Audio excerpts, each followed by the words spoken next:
I present them with every medical record that you have from the date of the accident until the date that we send your demand, and we can even supplement the demand after after we submit our demand to the insurance company. We can provide them additional medical records if you're still treating.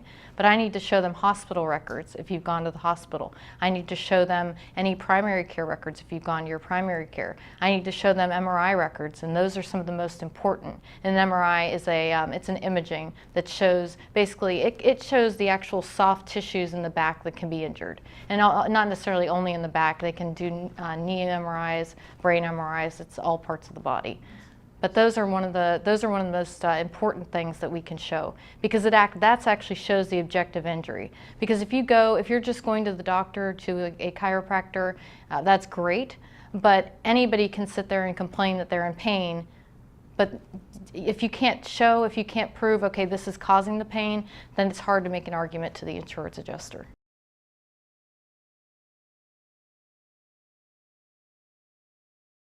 I think it really does, and one thing I liked, and that's also what I do in our first phone conference, is I try to ask them, what kind of hobbies do you have? What do you enjoy doing outside of work? And I really try to get them to take notes and make a journal as far as what types of things that they can't do now or how their life's been affected. Because when I go to do a demand letter, I like to write a lot about, and I've found that in those demands where the person's life has been really affected and I can really flush it out, I'm much more successful in getting a good result on the initial, go.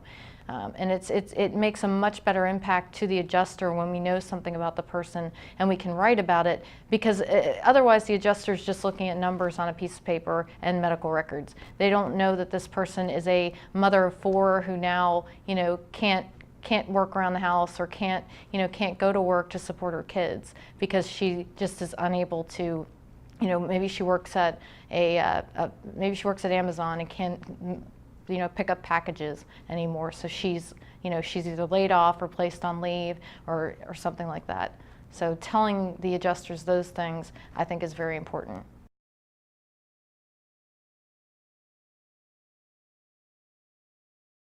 I feel like I bring a lot. I feel like I have a lot to offer, because to clients and to the firm, basically, because I've done a lot of different things. I've had exposure to a lot of different areas. I've been in other firms before. I've seen seen how other firms are run and seen how other types of organizations handle themselves, and it's been a very good experience here. And I think they really care about their clients as people, and they want people to be treated. I mean, I've seen Eddie offer to go drive across the state or in the evening just to go see a client that's upset, or a client that's been severely injured in a crash, and that really makes me feel like, okay, these people actually care.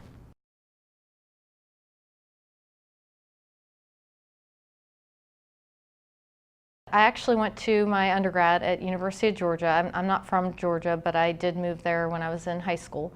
So I ended up as a sociology major at Georgia, and I ended up graduating. I graduated pretty high in my class. I was a summa cum laude grad there, and I really didn't know what I wanted to do after undergrad.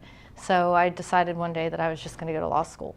And I took the LSAT, and I started applying to schools. And one of the schools that was interested was Florida Coastal, and that was back in 2004. And so I went down for an interview and went down to tour the school with my mom, and we came down and visited Jacksonville and saw the school and got a good vibe from the school, and took a tour of Jacksonville, went out to the beach and took a walk, which was very nice. And so I ended up, I made the decision to come here. Have no family here. I don't, nobody else, none of my family lives here in Florida, so it was kind of a big step.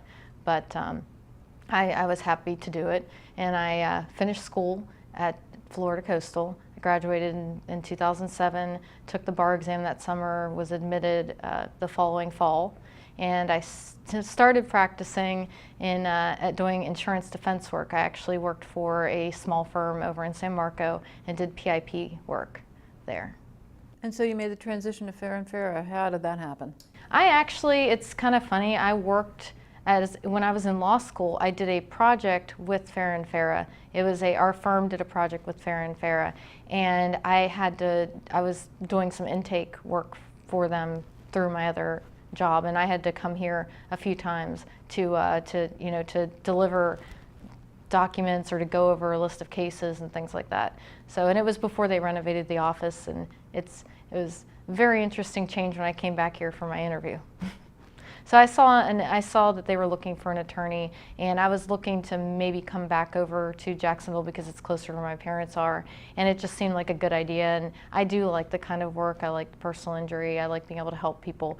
So I thought I'd give it a shot, and ended up getting offered the position here.